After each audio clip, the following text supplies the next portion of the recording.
का सांसद है। सांसद को सांसद निधि में प्रति वर्ष 8 करोड़ मिलते हैं, उनको 10 साल में 80 करोड़ रुपए मिले। कृपया उनसे जब आपके गांव में आने जाए कि भाई साहब वो 80 करोड़ रुपए कहाँ गए, किस गांव में दिए, किस शहर में दिए, किस स्कूल में दिए, किस अस्पताल में दिए, क्योंकि वो आपके प्रतिनिधि है, आपके वोट से जीते तो आपको आपके पैसे का हिसाब मांगने का आपका अधिकार है। कृपया मांगिए कि 80 करोड़ रुपए जो आपने 10 साल में दिए उसका हिसाब दें, ये आपका अधिकार है।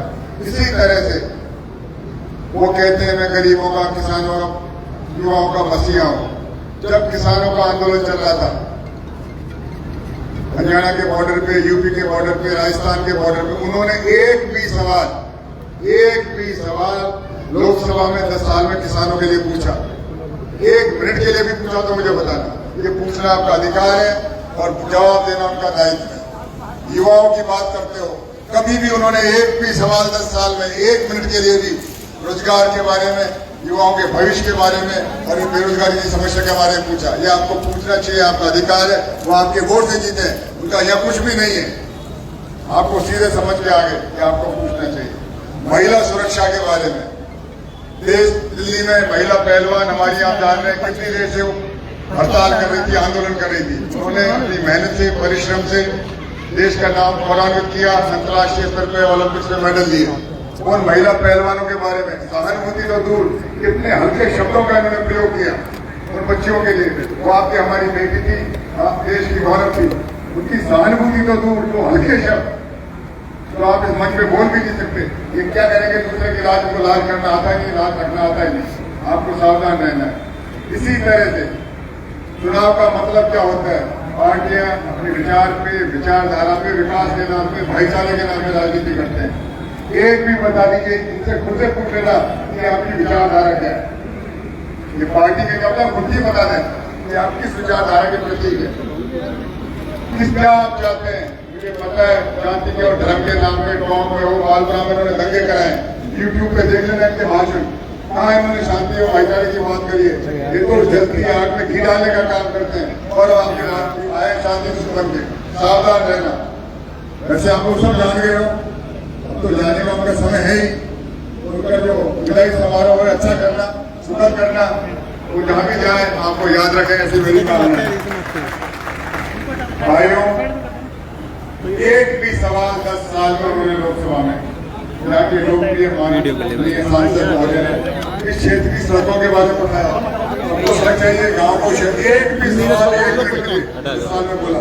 वो कितने बेपरवाह है, कितने लापरवाह है आपके प्रति कि आपकी सहानुभूति कुछ नहीं। उन्होंने कभी स्कूल के लिए, शिक्षा के लिए, स्वास्थ्य के लिए एक भी सवाल उठाया? एक भी मुझे बता देना। और जब आप आएंगे आपके गाँव में, शहर में, जहाँ आएंगे प्रचार के दौरान पूछना जरूर कि भाई साहब आपने 10 साल में कौन सा सवाल उठाया। ये पार्टियों का चुनाव नहीं है, ये जातियों का चुनाव नहीं है, धर्मों का चुनाव नहीं है। ये हमारे देश की व्यवस्था का, हमारे देश की व्यवस्था भविष्य का चुनाव है। तो मैं आपसे प्रार्थना करता हूँ कि आप सब वोट दें, भाईचारे से दें, एक होकर वोट दें। और वोट उसको दें जो वोट का पात्र, वोट जो उसको दें जो वोट का हकदार हो, वोट उसको दें जो जनता का सम्मान करे, वोट उसका जो करे जो सब भाईचारा, देश में भाईचारा बढ़ाए। हल्के शब्दों का प्रयोग मैंने सुना है, मुझे तो पता नहीं। वो कहते हैं कभी तो कुश्ती करेंगे, कभी कहते हैं कबड्डी खेलेंगे। भैया चुनाव है, चुनाव है, और जो आपको करना है कर लेना। 26 तारीख को फैसला हो जाएगा। मैं ऐसी कामना करता हूँ। जय हिंद, जय भारत।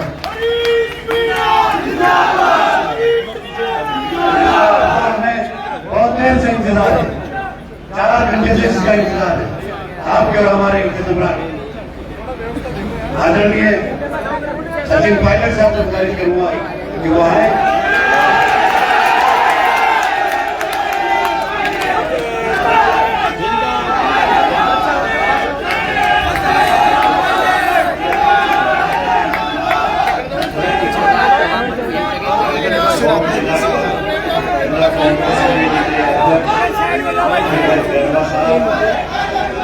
इस लोकसभा क्षेत्र के हम सबके, कांग्रेस पार्टी के, खड़गे साहब के, राहुल जी के, सोनिया जी के,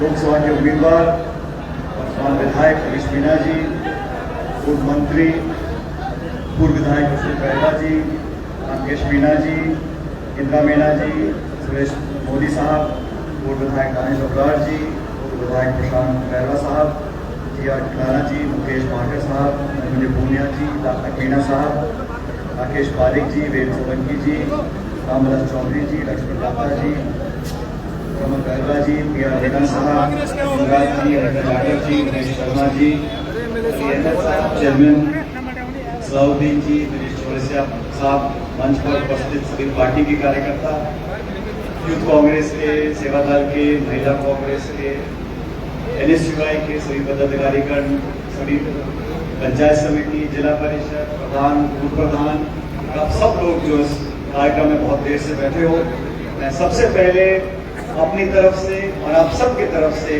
बहुत बहुत बधाई देना चाहता हूं हरीश मीणा जी को। आज अपना नामांकन इन्होंने दाखिल करने का जो कार्यक्रम किया है उसके लिए बहुत बहुत बधाई और बहुत बहुत शुभकामनाएं आपको। और मैं क्षमा चाहता हूं दोस्तों, मैं आपके बीच कुछ देरी से आया, लेकिन आप जानते हो नामांकन के बहुत ही सीमित दिन होते हैं और प्रदेश में अलग अलग जगहों पर नामांकन हो रहे थे। कल मैं जोधपुर में था और आज सुबह बाड़मेर में हमारा कार्यक्रम था। बाड़मेर के हमारे उम्मीदवार का नामांकन तो बढ़ा दिया, लेकिन उनकी जो सभा रखी शेखावत साहब से लेके मुकेश भाकर साहब तक, हर समाज, हर उम्र के, हर नेता, हर संगठन के पदाधिकारी ने आपके पक्ष में बात रखी है। और मैं जानता हूं कि ये चुनाव न सिर्फ इस लोकसभा क्षेत्र के लिए महत्वपूर्ण है साथियों, लेकिन ये चुनाव इस देश के लिए महत्वपूर्ण है। और मैं ऐसा मानता हूं कि ये चुनाव दो व्यक्तियों का नहीं है, ये चुनाव सिर्फ सांसद बनने का नहीं है, ये चुनाव इस देश के भविष्य का चुनाव है। और बहुत गंभीरता से आप लोगों को बात को समझना चाहिए। ठीक है, सांसद चुने जाते हैं, हर बार 5 साल में चुनाव आते हैं, लेकिन जो वातावरण 10 साल से इस देश में, जो 10 साल से सरकार ने काम किए, आलोचना सब कर सकते हैं, कमियां सब सरकारों में होती है, लेकिन इस सरकार ने विशेष रूप से एक ऐसी दमनकारी नीति अपनाई है। कांग्रेस मुक्त बनाना चाहते हैं हिंदुस्तान को, विपक्ष के लोगों की आवाज को दबाना चाहते हैं, वहां तक भी ठीक है, लेकिन संवैधानिक संस्थाओं का 75 साल से अलग अलग सरकारों ने जिन संस्थाओं को पोषित कर इतना मजबूत बनाया कि हमारे गणतंत्र, हमारे लोकतंत्र का शिक्षा पूरी दुनिया में चलता है, उन संवैधानिक संस्थाओं को नीतिगत तरीके से जानबूझकर उनकी विश्वसनीयता को खत्म करने की साजिश ये सरकार रच रही है। आपको गंभीरता से सुनो, लोकतंत्र का मतलब ये नहीं होता कि हम वोट डालकर कोई जीत जाए। वोट तो बहुत देशों में पड़ते हैं, हमारे मुल्क के आसपास तमाम देश वहां वोट पड़ते हैं, लेकिन वहां का लोकतंत्र हमारे लोकतंत्र में क्या फर्क है? हमारे लोकतंत्र में जवाबदेही हम तय कर सकते हैं, संवैधानिक संस्थाएं सवाल कर सकती हैं, पक्ष और विपक्ष दोनों की भूमिका है। जब सवाल पूछने का अधिकार खत्म हो जाएगा, विपक्ष की राजनीति करने के रास्ते बंद हो जाएंगे। कांग्रेस प्रमुख विपक्षी दल है, हमारे बैंक के खातों को सीज कर लिया जाएगा। 1994 में नोटिस आया था इनकम टैक्स में, उस नोटिस के आधार पर कांग्रेस के 11 खाते बंद कर दिए, NSUI का खाता बंद कर दिया, यूथ कांग्रेस के खाते बंद कर दिए। सरकार ने करे, वो तो मैं धन्यवाद देना चाहता हूं सुप्रीम कोर्ट का कि सुप्रीम कोर्ट ने इंटरव्यू किया और ये कार्रवाई को रोका।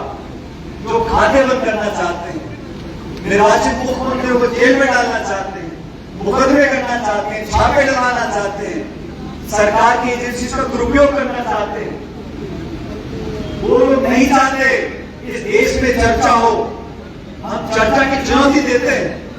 आप चर्चा करो, 10 साल की आपकी सरकार रही, पूर्ण बहुमत की सरकार रही। और दोस्तों सुनो, पिछली बार 300 पार हुआ था। क्या क्या कानून बनाए? किसानों के खिलाफ 3 काले कानून, नोटबंदी, GST, ऐसे कानून बना दिए। पार्लियामेंट के अंदर 147 सांसदों को निलंबित कर दिया। एक दिन में 147 सांसदों को निलंबित कर दिया। और पीछे से सारे कानून पास करा दिए। जब 300 पार हुए तो ये हाल है, अब 400 पार हो गए तो पूछने वाला नहीं बचेगा। इससे बड़ी सरकारें पहले हुई हैं। राजीव गांधी जी के 425 सांसद जीत कर गए थे। उन्होंने कभी नहीं कहा कि हम बीजेपी मुक्त भारत बनाना चाहते हैं, कभी प्रतिशोध की भावना से काम नहीं किया, बदलने की भावना से काम नहीं किया। आक्रमण की राजनीति, दबाव की राजनीति ये देश में कभी परंपरा रही नहीं। अरे गैर कांग्रेस सरकारें भी देश में आई थी, उनको भी जनता ने वोट डाले थे, लेकिन ऐसा वातावरण 10 साल में हुआ हमने कभी देखा नहीं। आपके दल के नेता, उनके मंत्रियों के पुत्र किसानों पे गाड़ी से उनको कुचल दें, आप कुछ नहीं करो। आपके दल के सांसद, उन पर आरोप लगे यौन शोषण के, हमारी बच्चियां दिल्ली में धरने रहती रही महीनों तक, उनका कुछ नहीं हो। किसान आत्महत्या करें, आप पे कोई चूक नहीं रही थी। आप जानबूझकर लोगों की आवाज दबाना चाहते हो, और अगर विपक्ष कुछ बोलता है तो इनकम टैक्स है, ईडी है, सीबीआई है, पुलिस है, छापे, नोटिस, चरित्र हनन करने की, मीडिया में खबर उछालने की। ये वातावरण जो बना है साथियों, ये हरीश मीणा जी के संसद तक पहुंचने का चुनाव नहीं, ये चुनाव इस देश में गहरी जड़ों वाला जो लोकतंत्र है उसको सुरक्षित करने का चुनाव है। ये चुनाव किसी को प्रधानमंत्री बनाने या ना बनाने का चुनाव नहीं। ये चुनाव इंडिया अलायंस और एनडीए का नहीं। ये चुनाव इस देश में जो जमहूरियत है, इस देश में बोलने की, कहने की जो आजादी है, संविधान सबको आजादी देता है। 140 करोड़ देश में लोग रहते हैं, सब बराबर के इंसान हैं। मणिपुर में जो घटना हो रही है, हमारी यात्रा मणिपुर में क्यों शुरू करी? वहां पे भी भारत के नागरिक रहते हैं, उनका शोषण हो, हत्या हो, बलात्कार हो, हिंसा हो, उनकी वो पूछने वाला नहीं है, क्योंकि उस राज्य में सिर्फ 1 या 2 लोकसभा सीटें। ऐसा वातावरण बना है देश में। इसलिए आपसे आग्रह कर रहा हूं, अपने भविष्य के लिए, नौजवानों के लिए, किसानों के लिए गंभीरता से सोचना पड़ेगा, अपने वोट का सदुपयोग करना पड़ेगा। हर जगह जाके हम बात को बोलते हैं। भारतीय जनता पार्टी को पिछली बार 25 के 25 सांसद आपने जिता दिए। यहाँ से भी बीजेपी जीत कर गई, 2014 में बीजेपी जीत कर गई। अब आप लोग तुलना कर लो विचारधारा की, पृष्ठभूमि की, उम्मीदवार की, सोच की, कार्यशैली की। हमारी सरकार थी, हमने कानून बनाए, नरेगा का कानून बनाया। इस दुनिया में 200 मुल्क हैं, किसी देश में ऐसा कानून नहीं है कि रोजगार का अधिकार संविधान ने दिया, अब कोई सरकार छीन नहीं सकती। खाद्य सुरक्षा का आधार, शिक्षा का आधार, दलितों का, गरीबों का, किसानों का, महिलाओं को प्रदान करने का कानून मनमोहन सिंह जी ने बनाया। आप तुलना करो, और इसलिए 26 तारीख को जो वोट पड़ेगा वो निर्णायक वोट होगा। आज हरीश मीणा जी को उम्मीदवार बनाया, मन से रानी सम्राट जी बोल रहे थे, बेचारे ना खाए हैं, ना पानी पिए, रोजों में फिर भी इतनी धाड़ धाड़ के बोल रहे थे, और ठीक बोल रहे थे। माधवपुर सब जीत कर आते हैं और टोंक में आ गया मामला बराबर हो जाता है। तो आप सबकी जिम्मेदारी है, ये चुनाव हरीश मीणा जी का चुनाव नहीं है। पूरा हिंदुस्तान देख रहा है कि राजस्थान में क्या होगा, और पूरा राजस्थान देख रहा है कि टोंक माधवपुर में क्या होगा। इसलिए मेरा आप सबसे आह्वान है, ये छोटी मोटी टोकरा टाकी चलती रहती, लेकिन इस लोकसभा चुनाव में सिर्फ हरीश मीणा जी चुनाव नहीं लड़ रहे हैं। जितने लोग मंच पर बैठे, हम सब लोग चुनाव लड़ रहे हैं, और जो वोट पड़ेगा वो सिर्फ हरीश मीणा जी को नहीं पड़ेगा, वोट मुझे भी पड़ेगा, मंच पे तमाम नेताओं को पड़ेगा। आप सब लोग ये जानबूझ के चर्चा करते हैं, फलाना उस जाति का है, उस धर्म का है, उस गोत्र का है, उस समाज का है। 20-22 लाख लोग रहते हैं। ऐसा कौन सा समाज है जो 2 किलो में नहीं है? सब धर्म लोग यहाँ पर रहते हैं। जो सांसद बनकर जाएगा वो सबकी सेवा करेगा, लेकिन सेवा करने का भाव होना चाहिए। मुझे फक्र इस बात का है, हरीश मीणा जी विधायक रहे, सांसद रहे, कि दामन पर कोई छीटा नहीं है, कोई उंगली नहीं उठा सकता कि इनके कार्यकाल में कभी ऐसा काम हो गया। इसलिए भाइयों, बहनों, बुजुर्गों,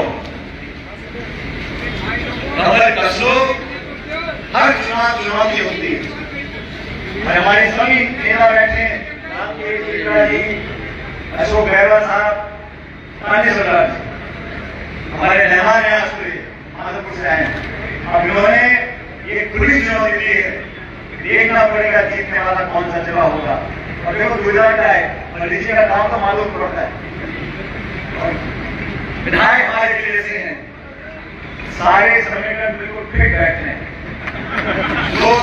जो कोई भी नेता अपना भविष्य जनता में तलाशता है, उसको ईमानदारी से अपने अपने बूथों में, अपने अपने क्षेत्र में, अपने अपने इलाके में जाकर कांग्रेस के लिए, अपने लिए, हरीश जी के लिए वोट मांगना है। और मैं जानता हूं बदलाव ये प्रदेश चाहता है, पूरा देश बदलाव चाहता है। आप अखबारों में, व्हाट्सएप में, मीडिया में, इस प्यार में द्वारा उसको बुझाओ। आप लोग अपने अंतरात्मा में खाकर पूछो कि 10 साल में हमको क्या मिला, क्या छीना। आप सबको याद होगा ये चंडीगढ़ में चुनाव हुए थे, महापौर के चुनाव चल रहा है, निर्वाचन अधिकारी बैठ के वोटों को खराब कर रहा है। वो तो कैमरे में पकड़ा गया, सुप्रीम कोर्ट ने दलाल लगाई, तब जाके मामला ठीक हुआ। ये हाल है जब 300 पार है। मैं फिर कह रहा हूं 400 पार हो गए तो कुछ पुण्य वाला नहीं बचेगा। इसलिए भावना में नहीं रहना। भारतीय जनता पार्टी की कोशिश रहती है कि मुद्दे चुनाव के क्या हो, मुद्दा चुनाव का कभी 10 साल में हमने क्या काम किया, क्या नहीं किया, क्या महंगाई हो गई है, जब से देश आजाद हुआ है इतनी बेरोजगारी देश में कभी नहीं हुई। आप लोगों को सोचना पड़ेगा। ये जिम्मेदारी सिर्फ एक दल की नहीं है, एक नेता की नहीं है, हम सबकी जिम्मेदारी है। अगर देश में मजबूत लोकतंत्र रहेगा, संविधान सुरक्षित रहेगा, तभी तो हम आगे काम कर सकते हैं। इसलिए चुनाव बहुत महत्वपूर्ण है। और मैं जैसा पहले कह रहा था, मेरी विधानसभा क्षेत्र आपको 3 महीने पहले बहुत बड़ा आशीर्वाद हम लोगों को दिया। एक अच्छी जीत कांग्रेस पार्टी की यहाँ पर हुई। इस जिले के लोगों से, माधोपुर जिले के लोगों से आप सबसे कहना चाहता हूँ, अभी प्रचार में हम सब लोग अलग अलग जगह जाएंगे, लेकिन ये लोकसभा का चुनाव हमारा अपना चुनाव है। यहाँ का वोट हम सब लोग मिलकर कांग्रेस पार्टी के बटन दबाकर जताकर भेजें तो 10 साल हो गए, बहुत सूखा हो गया। अब थोड़ी हरियाली पैदा करने का समय आया है। और मैं चाहता हूँ, जैसा गांधी जी ने कहा, वो 50,000 बोल रहे थे, फिर लाख बोल गए, फिर राम के जी ने उससे आगे बात बोल दी। मैं आंकड़ों में नहीं पढ़ना चाहता हूँ, लेकिन मैं इतना आश्वासन आपसे चाहता हूँ कि कांग्रेस पार्टी की जीत अगर राजस्थान में हो तो सबसे बड़ी जीत टोंक माधोपुर लोकसभा क्षेत्र में हो।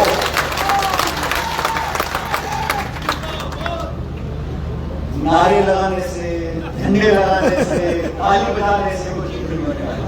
ये तो, और बीजेपी के पास संसाधनों की कमी नहीं है, संसाधन भी है, वर्कर भी है, सरकारी ताकत भी है, प्रचार सामग्री भी है, सब कुछ है, लेकिन जनता की ताकत हम लोगों के साथ है। हम संघर्ष करने वाले लोग हैं, हम कभी पीछे नहीं हटते। और आप सब जानते हो, मुकेश भाकर जी याद कर रहे थे हरीश मीणा जी को, कि मेरा पुराना संबंध है, ये विधायक भी थे। मुझे लगता है जब मुकेश भाकर जी साथ राजनीति करते थे तब हरीश मीणा जी डीजी थे, तो खूब लाठी फूटे आपने। मुकेश भाकर जब यहाँ नारेबाजी करते थे जयपुर में आके, तो इन्होंने लंबी सेवा प्रदेश में दी है और ईमानदारी से दी है। इसलिए साथियों, हमारा उम्मीदवार बेहतर है, हमारी सोच बेहतर है, और उम्मीदवार की जमानत लेने वाले लोग बेहतर हैं। 5 साल के उम्मीदवार की जमानत वो ले रहे हैं, आप देखो, और हरीश मीणा जी की जमानत हम लोग ले रहे हैं, मैं ले रहा हूँ, तमाम लोग बैठे ले रहे हैं। इसलिए 26 तारीख तक और हरीश जी को मेहनत करनी पड़ेगी। हरीश जी भी लगे रहते हैं सुबह शाम घूमने में। मैंने कहा मैं जब आपके पुलिस में हरीश जी में लिखता था, आप रोज लौटते थे 10 किलोमीटर 20 किलोमीटर एक टी शर्ट पहन के रोज पढ़ाई करते थे। अब ये चुनाव आ गया, आपने जो कसरत करके सेहत बनाई है उसका पूरा उपयोग आपको करना पड़ेगा, कांग्रेस कार्यकर्ताओं के बीच आना पड़ेगा। लेकिन आप चिंता मत करो हरीश मीणा जी, आप जहां जहां नहीं पहुंचोगे वहां सचिन पायलट पहुंचेगा आपके लिए।